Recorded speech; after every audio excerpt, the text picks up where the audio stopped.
Jess is just Cool. coming. Can you hear me? Can hear you fine. Okay, awesome.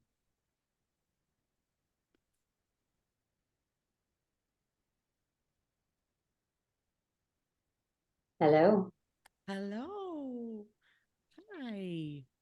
How are you? Good. How are you? Oh, we Good. lost John. How's everybody? Is everybody healthy and calm? Yeah, I don't know what's going on with my video. Hang on a second. Yeah, fix it, babe. Fix it. We got to see your beautiful face on YouTube. Is this okay? Yeah, I you're think we're good. good, huh? Yeah. Awesome. Yes. John, I think, is still taking his Levaquin. Yes, I am. He's the worst patient, Jess, as you can imagine. The best and the worst of everything. Okay. I don't want to miss anything. I don't want to miss any of our energy. So I just am going to start. Does that sound good to you guys? Yeah. And then obviously anything that we need to have my podcast producer edit out, we can.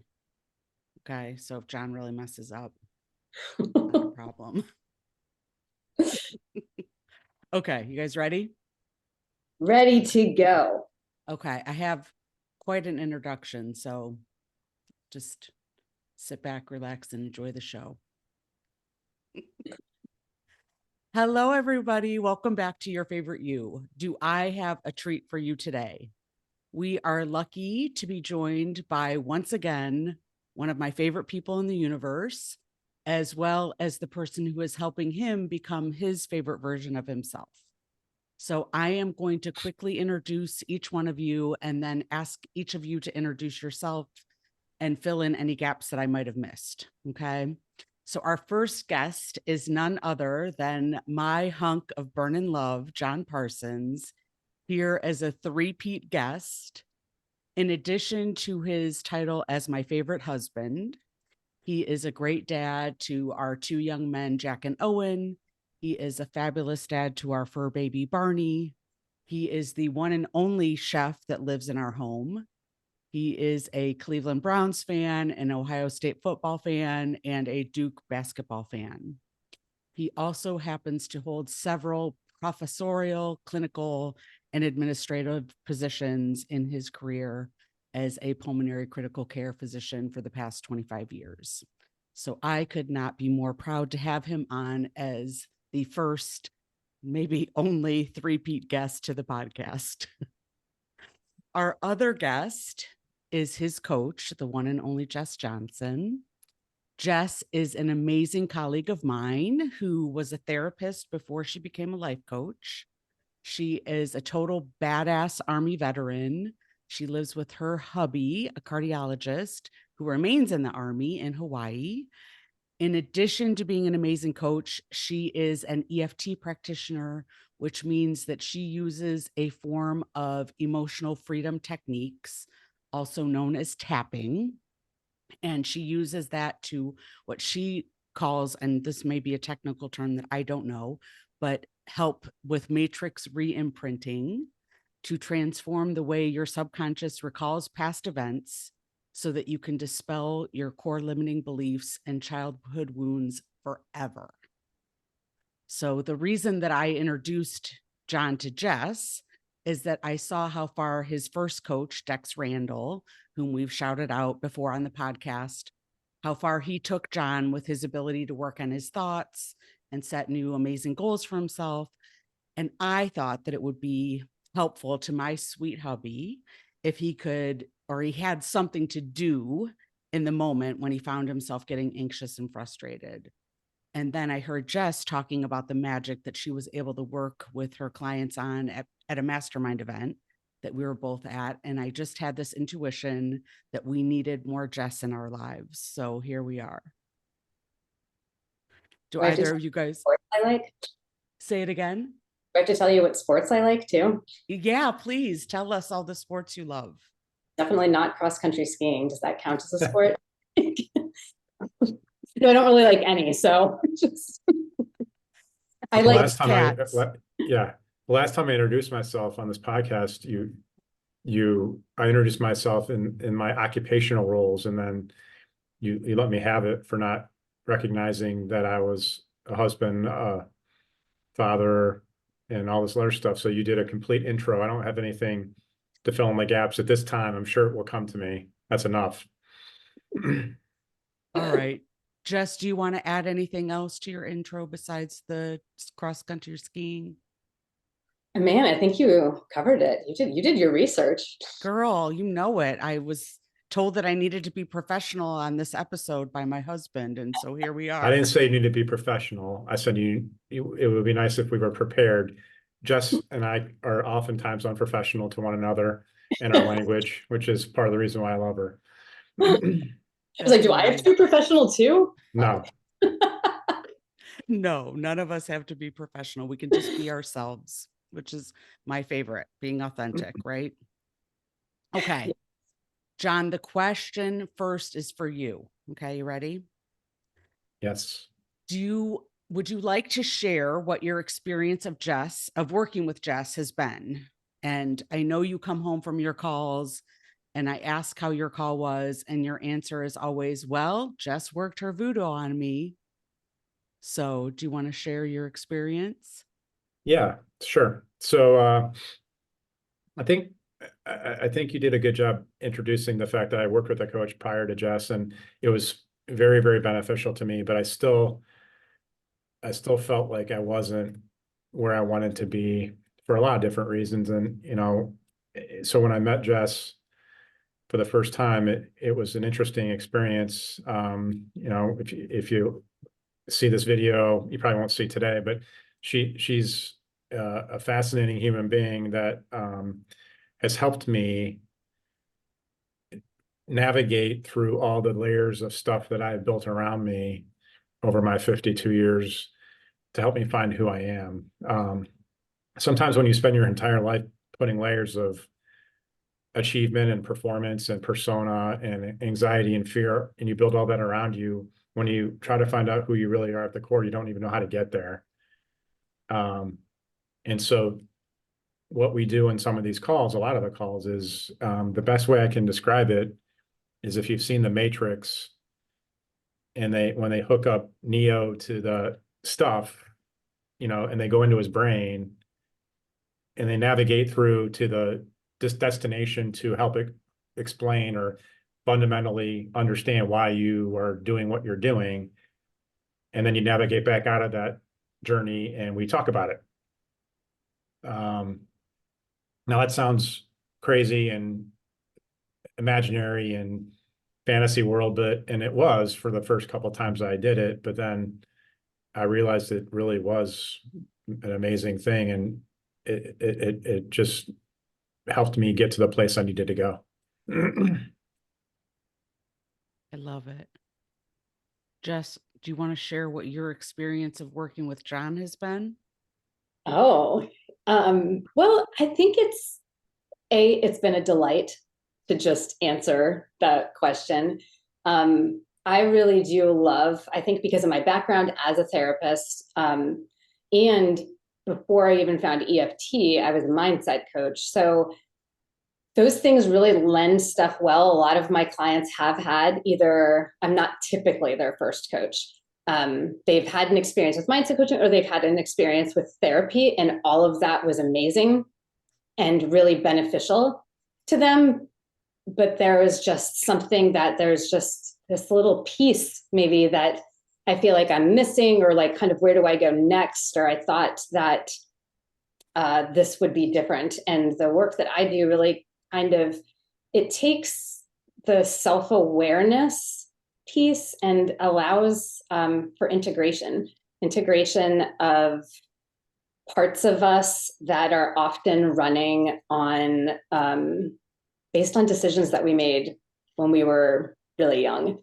And the work that I do just allows us to really gently and quickly release those patterns that we've held for a long time. And it can almost feel like, sometimes I joke that it's time travel, or that we're in a multiverse, because it can make you feel so radically different so quickly. That's awesome. And I mean, I think that I would like to meet a human who hasn't been operating on the beliefs that they've had since they were little, or that were offered to them, or that they've been socialized to think, and that type of thing. So you could really come at this from so many different angles. That's amazing. Yeah, for sure. I love it. Okay. So the next thing I would like to do, if it's okay with you both, is I'm going to ask John some questions and then ask you, Jess, to fill in any gaps in what he's saying. Because I know for my clients, they tend to be modest and they want to downplay all the progress and work that they've put in. And I want Jess to have an opportunity to share, what she has seen through the work that you two have done together. Does that sound okay? Yeah. Okay. Totally. So, John, how do you feel that working with Jess has made you be able to enjoy your life more? Oh man. Um, so I mean, I could go on and on about that. Let me think about the best way to answer that.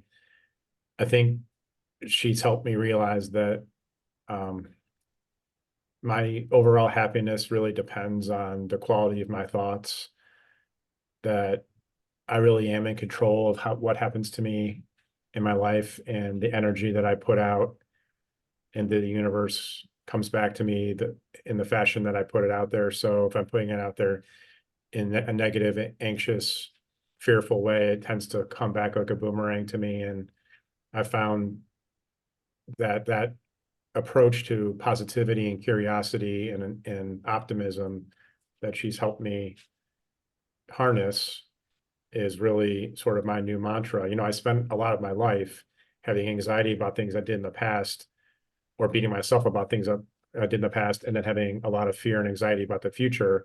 And that would occupy my present. And so now, and I think you've seen this, you know, my present's a lot more chill and just sort of more calm and comfortable. And, really she's taught me to have grace and peace and gratitude and pride for myself, which I never was able to do really honestly consistently before we got together. I love every word of your answer. Jess, do you have anything to add to that? Yeah, no, I think that has been such a fun journey to be a part of and observe. Like the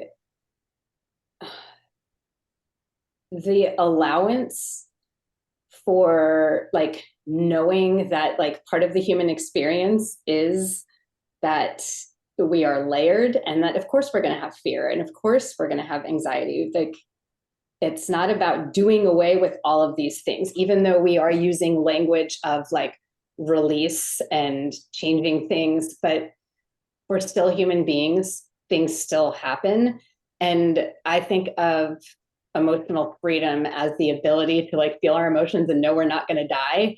And that seems so simplistic, but I remember like the moment that really like clicked for John, and he was just like, it really is just that easy. Like I can just like feel this thing, and maybe I don't have to beat myself up about it. It's just such a gift. And I think like I really call myself a courage and compassion coach now, because I think that compassion is like the way forward for all of us. When you know how to treat yourself with compassion, your life really does change when you no longer motivate with shame and blame and choose space and grace instead. But it takes courage to be able to do that. And I really have the utmost admiration for anybody who chooses to do this work. And I'm just so all the time grateful to my clients, because when I have my bad days, like that's like I'm remembering them and the courage they choose in doing this. And that helps me choose that for myself too.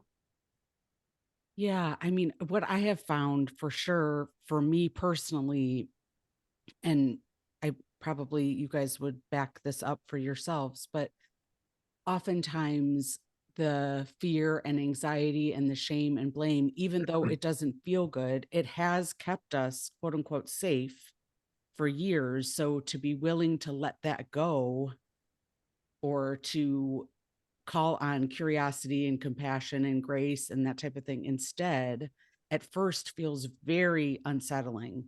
because it's so opposite of what we've all done forever and ever that has kept us safe. And so, yeah, I love that idea of like just having a tiny bit of courage to do it and try it and see that you don't die and nobody dies. Like it's okay. So, so fun. All right. You ready for the next question, babe? Yeah. Okay. How do you feel working with Jess has helped you be your favorite version of yourself as my hubby? Yeah. I mean, well, I was fantastic before Jess, but let's just be clear Yes, here. let's So preface it with that. You were amazing and yeah. now you're super amazing.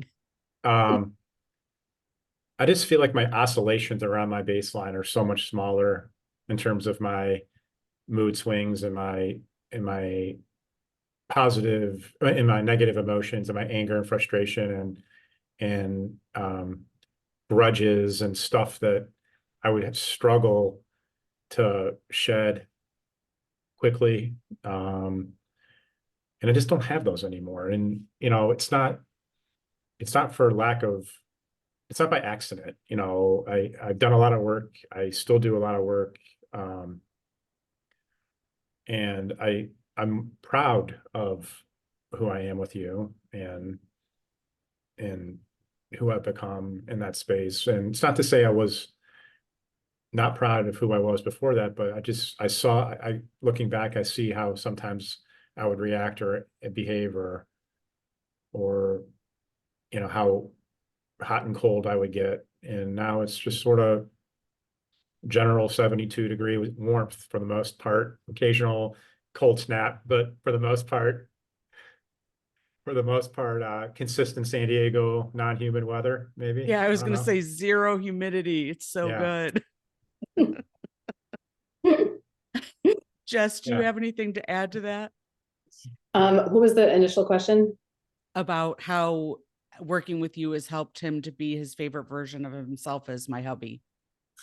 Well, I really love like hearing that. I mean, you've said it a couple times now already, how proud of yourself that you are, because that was like your whole goal of our second package together, right? Is like, I just want to feel like good about myself. And I think that that is something that it it feels so scary to humans to there's a lot of programming around arrogance when we like feel pride in ourselves or we feel good about ourselves or we recognize ourselves for a job well done, that we're being full of ourselves, we're not being modest, we're not being humble.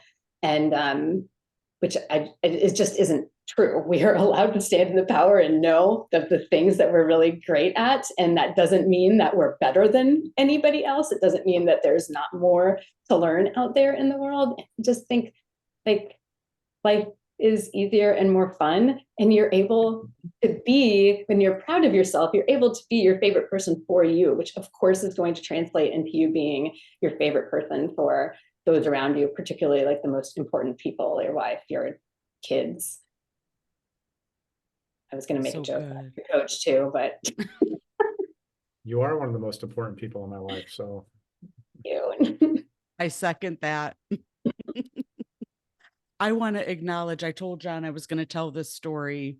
We had a small interaction yesterday, which would have been a huge interaction in the past. So anyone who knows my amazing hubby knows that his sense of direction is literally one of the only things that is less than stellar about his amazing brain. So we were driving yesterday morning, it was Sunday morning, to pick up my car, and John put the destination in Waze, and we were on the outer belt of Columbus and needed to continue on the outer belt to get to the next exit. But John's brain was kind of on autopilot because we were chatting, and he started to get off at the wrong exit, which is the exit he normally takes to go to work. So he was literally just driving to work. And I said, "Where are you going?" And luckily it was Sunday, so the traffic wasn't bad. And he was able to make the correction. And in the past, that would have been very stressful for you. You would have been, I don't know, maybe embarrassed, or you would have gotten upset. And we were halfway down the road, or a half mile down the road further. And I just said, I just want to acknowledge that interaction. It was basically a non-interaction where in the past it would have been a huge deal. So like just that, like those little moments in life, like they seem like such little moments, but they're big moments. Yeah, I mean, that's 100% true. I think I just didn't have any, little things like that. That sounds so trivial, but when you don't have very much grace or forgiveness or uh peace with who you are, when you make those stupid, trivial mistakes, then they can just blow up very quickly. And so when I have the perspective I have now, it, I didn't even register. I wouldn't even have thought about it had you not said, hey, did you recognize how awesome that was? Whatever the hell you said, I don't remember. I'm like, yeah, let's just keep driving. Always a Yeah, teaching moment. yeah. Thank God I have both of you. It's constant But education. I think it does help to acknowledge that kind of stuff. Like Well, it's an this used to, example of like the sort of, I don't want people to take away from this conversation that like my brain has like been like magically mellowed out and like I'm just sort of going through the flow here. No, it just, I still have these moments, but I'm able to understand them a lot better and manage them when I need to.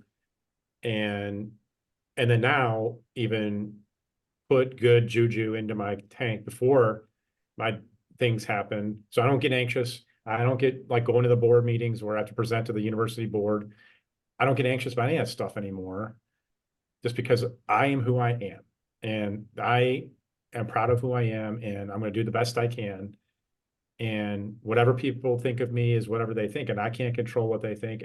Because I care about who I am and I'm proud of who I am, their opinion isn't really as relevant as it used to be to me. And so that's like mind-blowing to people who have been people pleasers and who have been beholden to other people's opinions of them for their entire life. What have you achieved?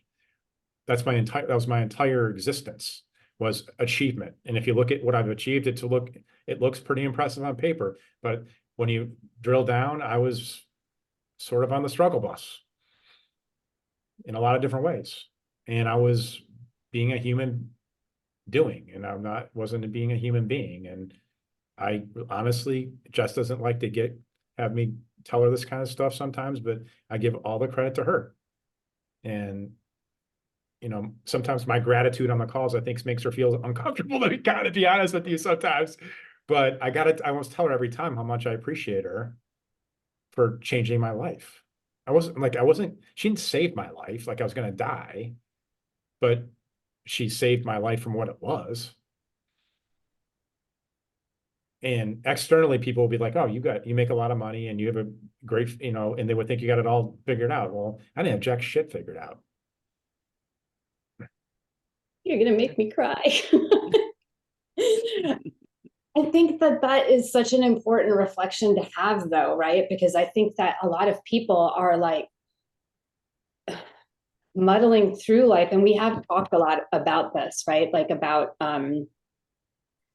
when you like have privilege and you have a certain amount of success, a certain amount of money, like it's like, well, I'm not allowed to go any further than that. Other people have it worse than me, or somebody else needs this more than me. And we're not taking away from anything when we choose to be more successful, or we choose to be happier than we are. I mean, I would always really argue, especially like the three people that I know are like sitting on this call right now, like when we have money and influence and we feel calm and we feel happy, there is more of that to go around and spread in the world. And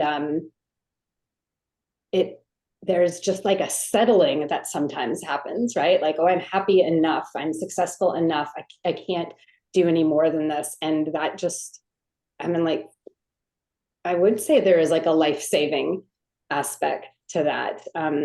We only get one, and we get to feel as good as possible all the time in it. Even when we don't feel good, we get to choose, like, how can I feel better in this moment? It doesn't mean that I have to ignore or that I'm practicing toxic positivity and that this terrible thing isn't happening. But within that, we are allowed to have compassion and to have joy in the moments that we can take it. And we're allowed to have them even more in those moments that we are feeling happy and things are feeling easy. Yeah. Oh, so amazing. I mean, we could go on and on and on about that in terms of, a lot of my people come to me thinking that, who am I to complain about anything, and it's just like, oh no, like you get to take everything that you learn about yourself in this coaching experience and becoming your favorite version of yourself. And then you get to go and spread that shit on everybody that you care about. Mhm. And it's just so amazing when that happens and you can see the domino effect that it has in families, um, and just healing things that have been present in generations and families. And I love the idea that John and I are like, the buck stops here. I mean, of course we'll fuck our kids up in other ways. Um, but I mean, I think that coaching has really changed the trajectory of both of our lives in such profound ways. So, Something else I wanted to mention was about like the small steps too, right? Like those small steps, those little things that we do every day are more important than the big profound ones, because those are the things that lead to the big profound shifts in our lives. And I just don't think that they can ever be discounted, because those are the things that are happening every day. And even though to me, the worst thing about John is that he is not a Lord of the Rings nerd like I am. He let that slip one day and I almost fired him as a client. But one of my favorite quotes, it really like got me through COVID. It's like, it's the small ordinary deeds of everyday folk that keep the evil at bay. And I think about that like all the time, just in terms of taking those small steps and how important they are to embrace them and acknowledge them and recognize that that is the foundation of what like large earth-shattering change is built on. yeah, because just like this interaction in the car, like you have those interactions over and over and over again, and it erodes, Yeah. safety that you feel in your relationship and that type of thing. And so I don't know. I agree with you. I couldn't agree more that it is the small things and the little things that you would, not necessarily ever acknowledge, that tend to create that foundation to keep going and all that kind of good stuff. John, you talked a little bit. Is there anything more that you want to say about how coaching with Jess has helped you in your work relationships? Yeah, I mean, I think it really has spilled over into all the aspects of my life. I really think about, I really think about interactions with people more prospectively in an anticipatory way. And when I have a difficult conversation that I know I'm going to have, like I had one today, I spent 5 minutes beforehand, sort of mindset, like, getting my mindset to where I wanted to be. I did a little mental. I didn't tap because I don't have private, like tapping in public. We can talk a little bit more about that if we want to, but it can be a little, people are like, what the hell is this person doing? Kind of thing. But there are ways you can sort of on the down low do it when you're out in public. And I just, I get my mind and energy in the right place. And let me just say, like, a year ago, if I would have said I would have got my mind and energy in the right place, I would have rolled my eyes and it's like, what the fuck is this guy talking about? Like, you sound like you're some Jedi master. But it really helps me get my mind where I want to be. And then the product of the meeting or the conversation almost universally is better than it would have been had I not really channeled that energy in a positive way. And sometimes I'll say to myself, I want to sort of spill some good juju on this person. And it always, when I do that and the meeting's over, I always feel like really proud and really happy. And even when I have a difficult conversation, if I handle it in a way that I'm proud of, it just makes a big difference on your life. If you go home from work every day and you like regret how you did something, it it grinds you to a nub over time.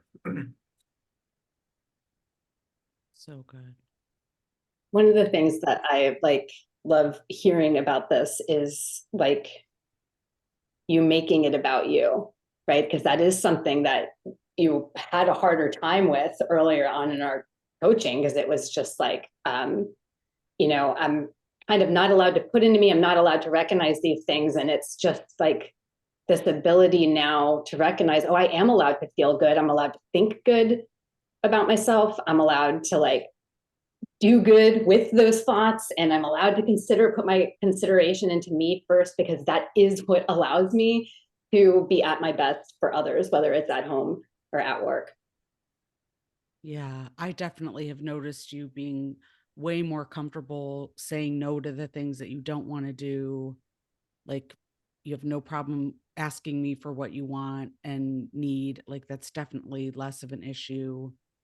And that, coupled with me honoring your yes and your no instead of me trying to talk you into being a extrovert like me, I think is the magic sauce.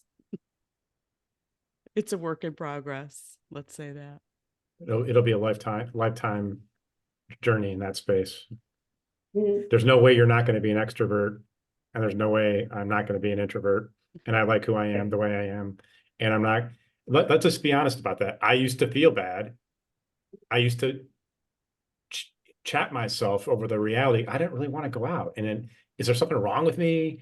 Or, you know, no, that's me. And I like me that way. And so, you know, and you like talking to wallpaper. And True. I don't. And so we recognize that about one another. And I think we're to a place where it's okay for both of those to be true at the same time. Yeah. Well, and I will say, to your credit, like, you have never said that I couldn't do something that I wanted to do. It has always been, you go out and do whatever the hell you want to do. I am staying home, or I'm doing this or whatever. So yeah, you've always been good about not trying to hold me back in any way, shape, or form. So I do want to show gratitude for that. Thank you so much. Okay, Jess, tell us more about the magic of EFT. I know we've been calling it voodoo and magic, and I also know that there's tons of scientific study that is significant to back it up. So tell us more about that. I was like, the other EFT practitioners are going to come for me now. Just kidding. Cause like yes, EFT, which stands for emotional freedom techniques. So I think when in the intro, I just want to make a little modification to that. So EFT actually stands for emotional freedom techniques. It's not a modality under that. That's what EFT, the initials actually stand for, right? Yes. It is evidence-based, it's science-backed, it's peer-reviewed, and it also feels like magic, because you can go from feeling something so intensely, you can go from being certain that there's no way that you're not going to be anxious about this thing, or that you're going to be able to be proud of yourself, or that you're going to be able to release fear or whatever it is, and in a relatively short period of time go to feeling calm and confident, and just having something that feels like magic happen. Like, I love, like, one of my favorite feelings to feel is like pleasantly surprised, and I feel like I'm like that so frequently now. But what we're doing is we are tapping on what's called energy meridian points around the body. And I'm going to give like an 8th grade version of EFT right now. Perfect. And basically, these points, they're the similar to points that are used in acupuncture or acupressure.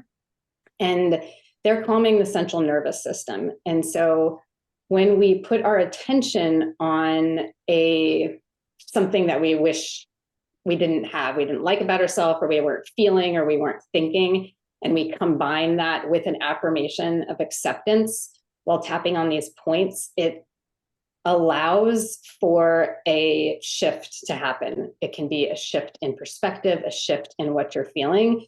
Sometimes it's even like okay, yes, I still have this fear, but you're able to think about it in such a different way that it's so much more empowering than telling ourselves that we're not allowed to feel something negative or we're not allowed to think. John already said it before when he talked about the both and, right? Like, and I talk a lot about like empowerment over positivity. Yes, having a positive mindset is incredibly important. But when shitty things are happening in the world that we literally cannot control, like, you know, telling ourselves we just need to think differently about that is not helpful. But when we can say, like, okay, I feel like terrible about this, and also I can take care of myself in this way that allows me to feel good so I can be productive in how I want to choose to go forward. That's such a gift. And the other piece, and this is something I've really been talking a lot lately when I think about courage, is like being able to again choose courage in the face of fear instead of telling ourselves that we have to be fearless is so much more empowering. It gets to be both. We don't have to eradicate self-doubt, eradicate anxiety, eradicate sadness. We just get to step into the courage that I know all of us have and kind of wrap ourselves up in that like a blanket and then use that to take steps forward even when we're feeling kind of crappy or helpless. That didn't sound like an 8th grade explanation to me. It sounded pretty damn good, lady. I was looking on your website and like the list of things that tapping can help people with is enormous. I'm just going to say a couple of them: boosting the immune system, lowering your cortisol, helping you have better sleep, less pain, fewer migraines, a sense of peace, increased confidence, more self-trust, more worthiness, better friendships and relationships, which we obviously have talked about a bunch here, better boundaries, saying no without regret, which John is doing so well, giving yourself permission to change your mind. I mean, the list of things, and I'm sure it goes on way beyond that. So can help with so many things. It's amazing.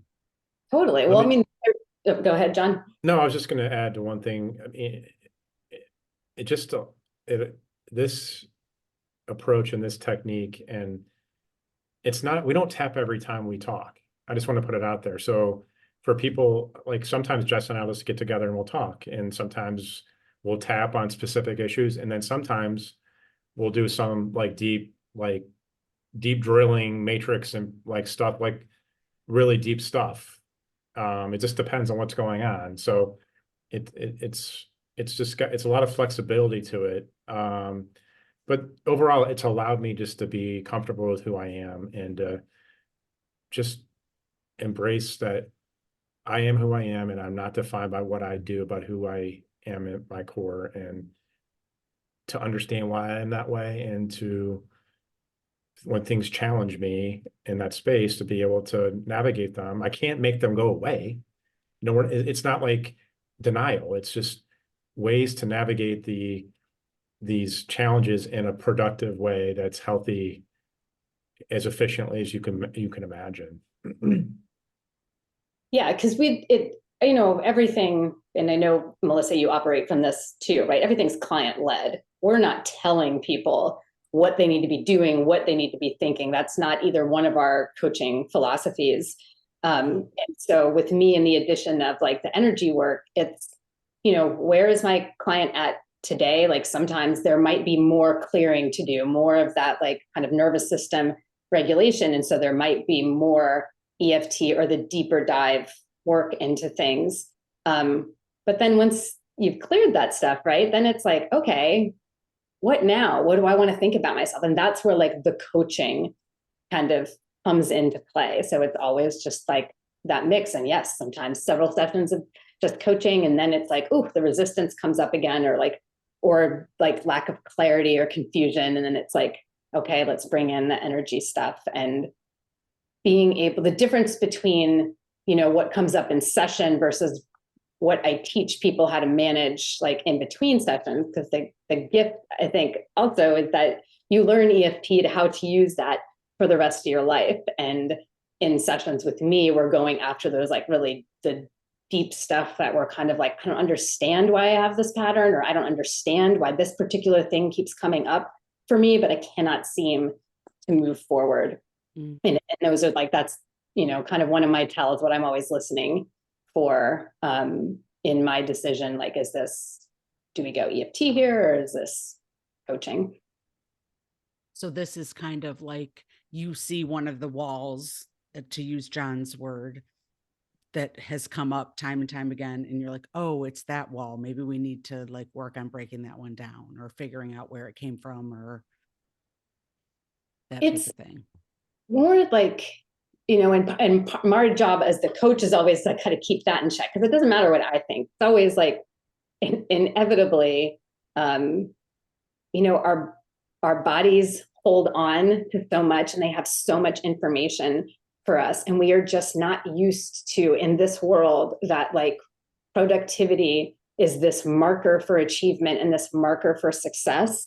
Like the 24-hour news cycle and social media and all of this stuff, we're just always being kind of led to believe that we have to be doing more, that we have to be doing things faster, that, you know, we need to be getting somewhere other than where we are right now. And being able to really slow down and listen to what our body, the wisdom that our body holds for us, is just not something that we are used to. And so that's really the work that we're kind of doing here. How do we take the time to like listen to these things, not just in the session, but like in between as well? Yeah. And I would say, I'm sure that you've had a bunch of physician clients, Jess, but we definitely are programmed to turn off our connection to our body. Like, you don't have, nobody has time to be connected to their body when they're, you know, when we were training, you know, 36 hours at a time, and, you know, totally don't listen if you're thirsty, don't listen to your bladder, you know, don't listen to your hunger signals, eat a Yeah, don't bunch forget if you she's get married to a physician. So I know she is. I know. He's amazing too. an army physician. I think he's probably Yeah. plenty, Well, plenty. yeah. And I guess being in the military, I'm sure you had to do the same thing. Oh, well, being a therapist, I feel like absolutely. Like it's when I think when I pivoted to coaching, I just made this decision. I would never treat myself the way I was treated working for somebody else, that I had to come first. Like I had to know what it was feel like to be calm. I had to know what it feels like to be confident, to feel my feelings, to feel my emotions. And you were, as a therapist, I just felt like a lot of times it was like given lip service to this other piece, right? Like, oh, you're the therapist, you know how to take care of yourself, right? But also you have these 80 patients you need to see this week, and then you need to make sure your notes are done, and they need to be done on time, and they need to cover your ass, and they need to cover our ass, and they need to cover their ass. And like, it was just so stressful all the time. It's like, where in this, like the idea of calling in and saying, I, as a therapist, need to take a mental health day, like it's be laughed at. Like, no, you don't, you're a therapist. Why aren't you doing this stuff for you any other time? And yeah, so even prior to my time in the military, it's just that when you're in the helping profession, there is this like a thing that is put upon you that's like, oh, that means that you're supposed to help everybody else first, right? And it does not lend well to those of us in those professions who then like lead to burnout and medical issues, all of that. Yeah, like you said, work yourself to a nub basically, and then try to build yourself back up. Okay, you guys, are there any questions that you were hoping I would ask that I didn't ask, or is there anything that either of you want to share that I didn't touch on? Just a couple things really quickly. I do want to address the fact that I'm a man and Jess is a woman. And for a guy, it's hard enough for a guy to want to be vulnerable enough with another guy to talk about this shit. But for a guy to get on with a woman, I have to be honest, from the first time I met her, I was really nervous, but she just disarmed me and put me at ease. And I knew I could be myself really, really quickly. Um, so for people who listen to this, you know, just because Jess is a woman and I'm a guy, that doesn't really, it's not relevant. It doesn't matter. So I just think I needed to put that out there because some people in the coaching, a lot of coaches only coach same-sex clients, men, women, women, whatever. So it doesn't really matter here. And then one thing that we didn't talk about, well, we did, but I just think I don't care what you do in your life, like what your job is or how successful or how much money you make. Everybody deserves to be proud of themselves and to be, um, you know, able to forgive themselves and give themselves grace and to have peace. And if you don't have that, you're really not successful. I mean, outwardly you are, but you're sort of struggling on the inside. And I was that way forever. And of course, nobody around me except you really knew that. Um, but everyone deserves that. Everybody. Yeah. I don't care what you do. Yeah, there is no amount of monetary wealth that can overcome emotional dis-ease. Right? So you can have so much money, and if you don't have a way to take care of your emotional health, then just really doesn't matter how much money you have. Yeah, if you're not well enough to do things to enjoy your life, totally. Yeah, what's the point? It's like you were saying, like the race to nowhere. Like, where are we rushing to exactly? Mm-hmm. So, Yeah. okay, babe. The only other thing that I was going to say that I forgot to mention is um just your like physical health, like Mhm. your sleep, your rockin' bod, your skin, like everything is like running on all cylinders. Well, I'm not sure how to respond to that, but no, I think let's be honest. I'm 52. I'm in the best shape I've ever been in. I'm in really good shape. And part of it's because I'm able to get good sleep because I'm able to manage my brain and my thoughts. And you know how protective I am of my sleep. And yes, I've lost a good amount of body fat and gotten very lean, and I take care of my skin. It's all the self-care kind of stuff, that people take for granted. So let me just add one other thing to this. Like lots of people, if you go to the gym or there's all these people working out, they're all trying to get fit. And like, that's me too. Yeah. But how many of those people really work on their brain? Mm-hmm. I mean, and so I was thinking about this the other day, you know, Jess and I talked about this a couple sessions ago, where is it okay for me to say to myself that I need a coach or I want a coach longitudinally, long term for myself? And what I thought was, I have all these people on the Peloton that are like sort of my idols that are incredibly fit, but they all have their own coach, their own fitness coach. I'm like, why does this person need a coach? Well, because they want to be the best. They want to be their favorite you, for trademark. Mm-hmm. TM. Um, yeah. So to me, that is one of the biggest gifts that Jess has given me is my self-care. I got all the bad habits in my life pretty much are gone. I take care of my sleep, my fitness, all the good stuff. And it's because I've been given the tools to do it. The work that I'm doing with Jess, not Jess herself. Well, okay, fine. This is what Jess does when I talk about these on these freaking calls I with her. do it all the time too. Yeah, okay, Go, fine. Jess. Yeah, okay. Yeah, fine. It's like you helped me navigate to the place I needed to go by giving me directions and almost like an Uber driver, like, maybe we'll go this way. And then, I figured it out. But like I said initially, breaking through all the layers of shit. And then there's still lots of layers. So we got a lot of work, like more layers to go through. Yeah. Well, You if you can't don't see the see it video, because I they're both forgot that they're we both were. nodding their heads at me like yeah, there's a lot of work to do with you. Yeah, I got it. but you get the point. It's like Mhm. you guided me to the place where I want to be, and now you're going to help me go to where I want to go next. Yes.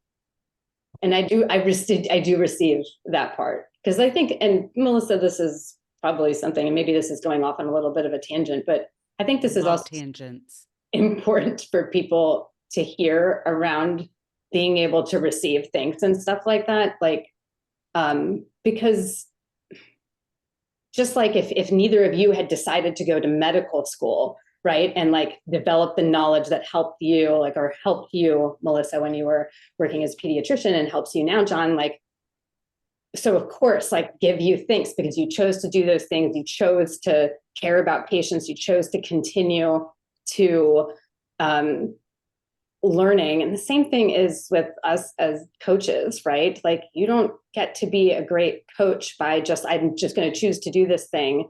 It takes time and continuing education and learning new things and investing in ourselves and doing the work of going first, right? Like, not only do, like, in physical, right, people have their own coaches, but we each have coaches, right? Like, and energy coaches or whatever. So it's not like we just never have to do things by ourselves. And I think that that is something that so many people think, especially people in professions, in the medical profession, or like engineering, or lawyers, like things like that. These people that I know I've worked with specifically, that just were finally ready to give themselves permission. But it's also one of the number one barriers, I think, to people actually committing to investing in coaching or even getting therapy, right? Oh, I should be able to do this on my own, or I'm doing okay. But you could be feeling better. You could be feeling better faster if you did not feel like you had to do this on your own. And when you feel better as fast as you can, you're going to be making a difference on the people around you, who then might choose to get their own support and feeling better faster. And then we solve world peace. Right? Like, Exactly. That's next. more stuff, but like, that is the, like, simple formula, right? I think. Yeah. So good.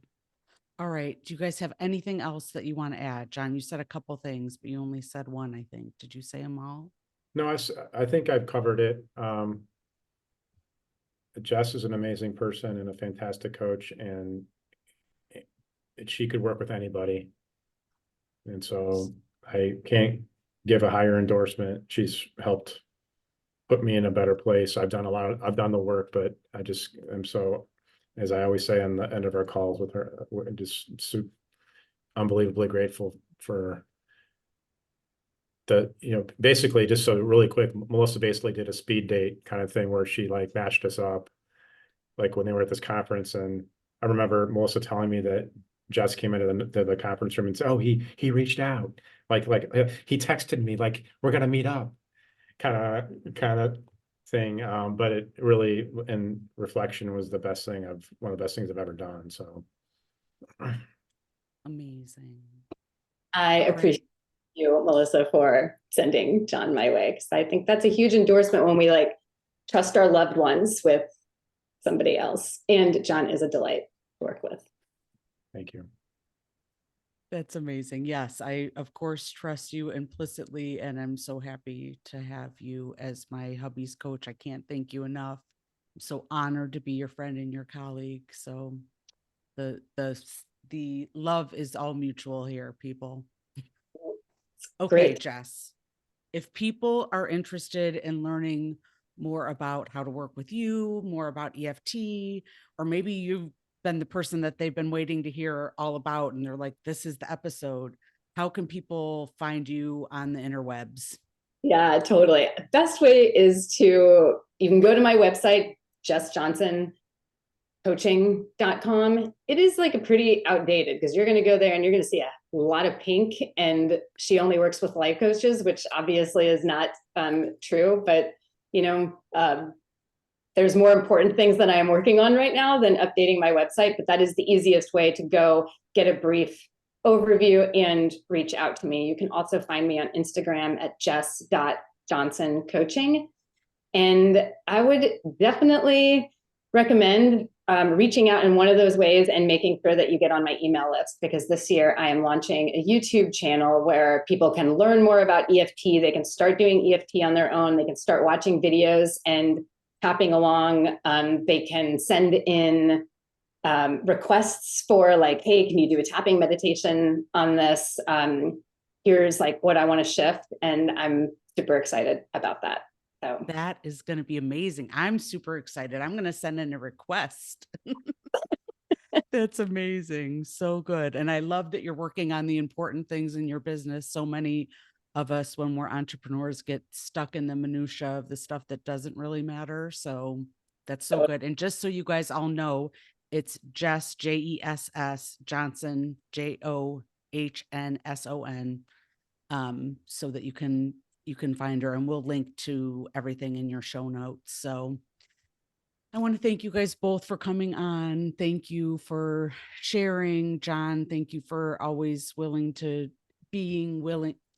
Thank you for always being willing to share so vulnerably on the podcast. And I know that your prior episodes have helped so many people, and this one is going to help so many people too.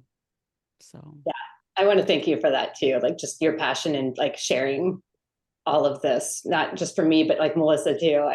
I love how supportive you are of us and this industry. same, I girl. think it's been my benefit totally all the way around. Love it. All right, folks, come back next week for the next episode.